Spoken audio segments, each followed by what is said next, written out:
Next பா exercise 2.5 வந்து என்னென்னா இன்இக்வலிட்டிஸ் அப்படின்னா ஈக்குவல் இருக்காதுப்பா, அது லெஸ் ஆர் ஈக்குவல் டு இல்லை லெஸ் தெனாக இருக்கலாம், இல்லை greater than or equal to or greater than இருக்கலாம்ண்ணே. ஓகே பாருங்கள், first one solve the equation 2x² + x - 15 less or equal to 0. Okay, equation எழுதிக்கலாமா? இதை அப்படியே நீங்கள் என்ன பண்ணுறீங்க அப்படின்னா ஃபேக்டரைஸ் பண்ணுறீங்க. எப்படி ஃபேக்டரைஸ் பண்ணுவீங்க?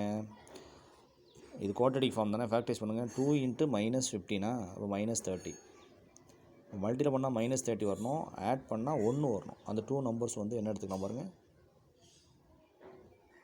-15 5 3 சார் -30 வர மாதிரி 6 5 சார் எடுத்துக்கலாமா? 6 5 சார், ஸோ +6 -5 எடுத்துக்கலாமா? இங்கே 2 இருக்கனால 2 டிவைட் பண்ணி x² 2 2 ஓகே. இப்போ 6 2 டிவைட் பண்ண என்னது 3. அப்போ x + 3 2x - 5 இங்கேருந்து வரணும், 2x - 5. அப்போ x + 3 2x - 5 less or equal to 0. அப்போ x + 3 x = -3. 2x - 5 = 0 x = 5/2. அப்போ x = 5/2ன்னு சொல்லும்போது 0 விட கிரேட்டராக இருக்குமா? 2.5. ஓகேவா? ஸோ 0வோட பாசிட்டிவ் டைரெக்ஷனில் போகுமா? -3ங்கிறது நெகட்டிவில் இருக்கும். ஓகே, இப்போ நீங்கள் இன்ட்ரோலாக ஸ்ப்ளிட் பண்ணுறீங்க. எப்படி பண்ணுறீங்க? நம்பர் லைன் நோட் பண்ணிக்கோங்க. -∞ +∞ -3 5/2 நோட் பண்ணிக்கோங்க. அப்போ -∞, -3 -3, 5/2 5/2, இந்த மாதிரி ஒரு 3 இன்ட்ரோல்ஸாக எடுத்துக்கிட்டீங்க. இப்போ நீங்கள் x + 3யோட சைனும் ஃபைண்ட் பண்ணுங்கள், 2x - 5யோட சைனும் என்னென்னு பாருங்கள். அடுத்து சைன் ஆஃப் 2x² + x - 15 இந்த ரெண்டையும் வந்து மல்டிபிள் பண்ணணும். ஏன்னா x + 3 2x - 5 மல்டிபிள் இருக்கா? ஓகே, இப்போ பாருங்கள், -∞ -3 ஓப்பன் இன்டர்வல். இந்த இன்டர்வல் பேர் ஓப்பன் இன்டர்வல்னு அர்த்தம்ண்ணே. இதில் என்ன கொடுத்துருக்காங்கன்னா 2x² + x - 15 less or equal to 0. அப்போ லெஸ் ஆர் ஈக்குவல் டு 0னா நெகட்டிவ், அதாவது 0 இருக்கணும், 0 விட நெகட்டிவாக இருக்கணும். ஓகேவா?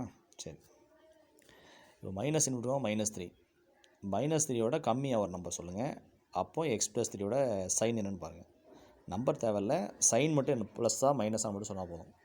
-3க்கு முன்னாடி ஒரு நம்பர் சொல்லுங்கள். -4 எடுத்துக்கலாமா? -4 எடுத்து எக்ஸுக்கு பதிலாக சப்ஸ்டிட் பண்ணால் -4 + 3 ஆன்சர் -1, ஸோ நெகட்டிவ். இங்கே போடுங்க -4 2 × -4 -8 -8 -5 -13 இஸ் நெகட்டிவ். அப்போ நெகட்டிவ் இன்ட்டு நெகட்டிவ் என்னது பாசிட்டிவா? அடுத்து -3, 5/2 -3க்கும் 5/2க்கும் இடையில ஒரு நம்பர் சொல்லுங்கள். 0 எடுத்துக்கலாமா? 0 + 3 பாசிட்டிவ். இங்கே 2 × 0 0 ஆயிரும், ஸோ -5 நெகட்டிவ். அப்போ ப்ளஸ் இன்ட்டு மைனஸ் என்னது மைனஸ் ஆயிருமா? 5/2 ∞. ஃபார் எக்ஸாம்பிள் 3 எடுத்துக்கலாமா? 3 + 3 positive. 2 3s are 6 6 - 5 positive. So positive into positive என்னது பாசிட்டிவா? ஓகே, இதில் வந்து லெஸ் தென் கொடுத்தனால லெஸ் ஆர் ஈக்குவல் டு 0. அப்போ 0 விட கம்மி நெகட்டிவ். அப்போ நெகட்டிவில் வர்ற மாதிரி இந்த ஒரே ஒரு பாயிண்ட் தான் இருக்கா? இந்த ரெண்டு பாசிட்டிவ் ஆகிடுச்சு, இது மட்டும் தான் நெகட்டிவ். அப்போ நெகட்டிவ் உள்ள இன்டர்வல் என்ன? -3, 5/2. ஏன் க்ளோஸ்ட் இன்டர்வல் போடுறோம்? ஈக்குவல் டு போட்டதுனால closed interval. Less than or equal to போட்டதுனால க்ளோஸ்ட் இன்டர்வல். ஸோ இந்த ஈக்குவேஷனை சாட்டிஸ் பண்ணுற ஒரே பாயிண்ட் வந்து -3, 5/2 என்ன இன்டர்வல்? Closed interval. அப்போ x belongs to -3, 5/2 closed interval is satisfy the inequalities 2x² + x - 15 less than or equal to 0. ஓகேவா? ஆமாம், அதாவது லெஸ் தென் வந்தால் நெகட்டிவ்ப்பா, கிரேட்டர் தென் வந்தால் பாசிட்டிவ். அந்த ஈக்குவல் டு மட்டும் போட்டுக்கோங்க. ஈக்குவல் டு நல்லா பார்த்துக்கோங்க. ஈக்குவல் இருந்தால் க்ளோஸ்ட் இன்டர்வல், ஈக்குவல் இல்லாட்டா ஓப்பன் இன்டர்வல். ஓகேவா? ஸோ ஃபேக்டரைஸ் பண்ணி இந்த மாதிரி போட்டுக்கணும். நெக்ஸ்ட்டு இதே எக்ஸசைஸில் second sum, -x² + 3x - 2 is greater than or equal to 0. எப்போதுமே ஒரு குவாட்ரடிக் ஃபார்மில் x² நெகட்டிவ் இருக்கக்கூடாது. அப்போ மைனஸால் மல்டிபிள் பண்ணால் அந்த சிம்பிள் சேஞ்ச் ஆயிரும். Greater than or equal to less than or equal to மாறும். அப்போ ப்ளஸ் மைனஸ் ஆயிரும், மைனஸ் ப்ளஸ் ஆயிரும். அப்போ x² - 3x + 2 this is quadratic form. Multiple பண்ணால் 2, ஆட் பண்ணால் -3, ஸோ -1 -2. இப்போ x - 1 x - 2. அப்போ x = 1 x = 2. இன்டர்வலை ஸ்ப்ளிட் பண்ணுங்கள். -∞, 1 1, 2 2, ∞ போட்டாச்சா? அதில் x - 1 அண்ட் x - 2ஓட சைனு ஃபைண்ட் அப் பண்ணி அடுத்து ரெண்டையும் மல்டி பண்ணிக்கோங்க. ஓகே, -∞, 1ஆப்பா, 1 விட கம்மியாக, 1 விட கம்மியாக ஒரு நம்பர் சொல்லுங்கள். 0 எடுத்துக்கலாமா? 0 - 1 negative, 0 - 2 negative, negative negative positive.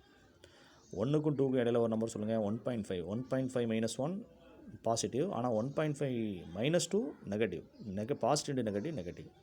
2, ∞, 3 எடுத்துக்கலாமா? 3 - 1 positive, 3 - 2 positive, positive into positive positive. So இதுலேயும் உனக்கு நெகட்டிவ் தான் வரணும். அப்புறம் நெகட்டிவ் வர மாதிரி என்ன இன்டர்வல் இருக்குது 1,2 தான் இருக்குது. ஸோ என்ன இன்டர்வல் க்ளோஸ்ட் இன்டர்வல், ஏன்னா ஈக்குவல் இருக்கணும் க்ளோஸ்ட் இன்டர்வல். ஸோ அப்போ x belongs to 1,2 closed interval is satisfy the given inequalities minus x square plus 3x minus 2 is greater than or equal to 0. சொல்ல புரியுதா? Next 2.6 இது ஒரு simple exercise பாருங்கள். Find the zeros of the polynomial function f of x equal to 4x square minus 25. ஜீரோஸ்னால் என்ன தவிர ரூட்ஸ்னு. சரி, இந்த இதுக்கு ரூட்ஸ் வேணும் பண்ணுங்க. இப்போ 4x square minus 25 equal to 0 வச்சுக்கலாமா? 4x ஸ்கொயரை 2x ஹோல் ஸ்கொயர் 25 ஹை ஸ்கொயர் எழுதிக்கலாமா? என்ன formula? a square minus b square ஃபார்முலாவா? a plus b a minus b. அப்போ 2x minus 5 2x plus 5 equal 0வா? 2x மைனஸ் 5 ஈக்குவல் 0னா x ஈக்குவல் 5/2வா? 2x ப்ளஸ் 5 ஈக்குவல் 0னா plus 5 is equal to x equal to minus 5. அப்போ minus 5/2, plus 5/2 are the zeros of the given polynomial. ஓகேவா? அடுத்து if x is equal to minus 2 is the one of the root of x cube minus x square minus 17x equal to 22 to find the other roots. அதாவது ஒரு cubic polynomial ஈக்குவேஷனுடைய one root கொடுத்துருக்காங்க. another two roots என்னன்னு கேட்குறாங்க. சரி, by synthetic division. நீங்கள் 10th ஃபேக்டரைஸ்ன்னு சொல்லி ஒரு important part பார்த்துருப்பீங்கல்ல, அந்த மாடலில் சிந்தட்டிக் டிவிஷன் போடுங்க. ஸோ அப்போது அந்த கியூபிக் பாலினாமியல் ஈக்குவேஷனுடைய கோஎஃபிஷியன்ட் 1 -1 -17, இந்த 22 வந்தால் -22. ஸோ -22 இது 0 போட்டுக்கலாம். -2 போட்டனால 1 + 0 1 1 × -2 -2 ஆட் பண்ணால் -3 -3 × -2 6 -17 + 6 -11 -11 × -2 + 22 ஆட் பண்ணால் 0. ஸோ 0 வந்துருச்சா? அப்போ கன்ஃபார்ம் -2 ஃபேக்டரா? ஸோ ரிமைனிங் குவாட்ரேட்டிக் இது கான்ஸ்டன்ட்டு, இது எக்ஸு, இது எக்ஸ் ஸ்கொயர். இப்போ x ஸ்கொயர் - 3x - 11 = 0. ஓகேவா? இதை ஃபேக்டரைஸ் பண்ண முடியாது. யூஸிங் ஃபார்முலா என்ன ஃபார்முலாப்பா? -b plus or minus root of b square - 4ac / 2e. அந்த ஃபார்முலா யூஸ் பண்ணிங்கன்னா மைனஸ் ப்ளஸ் ஆயிரும். 3 plus or minus root of b square 3a square பண்ணால் 9 -4ac போட்டால் 44 / 2. ஆமாம், 44 கூட 9 ஆட் பண்ணால் 53. அப்போ 3 plus or minus √53 / 2.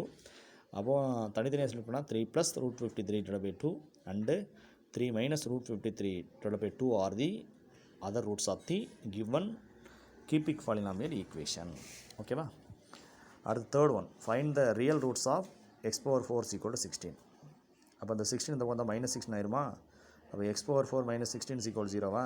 x⁴ x square the whole square 16 4 square எழுதலாமா? அப்போ a ஸ்கொயர் - b ஸ்கொயர் ஃபார்முலாவா? a + b a - b. அப்போ x ஸ்கொயர் - 4 x ஸ்கொயர் + 4 = 0வா? x square - 4 x square - 2 square இருந்தால் a square - b square formula x + 2 x - 2வா? And x square + 4 = 0வா? அப்போ x + 2 = x = -2 x - 2 = x = 2. Other two roots are complex root. ஆமாம், இது remaining 2வும் வந்து என்னது? Complex root. ஏன்னா x ஸ்கொயர் + 4 = x ஸ்கொயர் -4 வந்துடும். அவங்களுக்கு வந்து அந்த ரூட்ஸ் ஆர் இமேஜினரி. அப்போ ரியல் ரூட்ஸ்னு சொல்லும்போது -2 அண்ட் +2 மட்டும்தான். ஓகேவா? ஃபோர்த் ஒன் பாருங்கள். 2x + 1 the whole square - 3x + 2 the whole square = 0வா? சரி, இது என்ன ஃபார்முலா இருக்குது? a square - b ஸ்கொயரா? அப்போ a + b a - b போடுங்க. 2x + 1 + 3x + 2 2x + 1 - 3x + 2. இப்போ ஆட் பண்ணிக்கோங்க. 5x + 3 -1 உள்ளார மட்டும் பண்ணிக்கோங்க. இப்போ உங்களுக்கு என்ன வருதுன்னா 5x + 3 - x - 1 வருது = 0. 5x + 3 = 0னா x = -3/5. இதில் மைனஸை காமன் எடுத்தால் x = -1 வந்துடும். ஓகேவா? அப்போது x = -3/5 x = -1 are the required roots of the equation. ஓகேவா? தேங்க்யூ.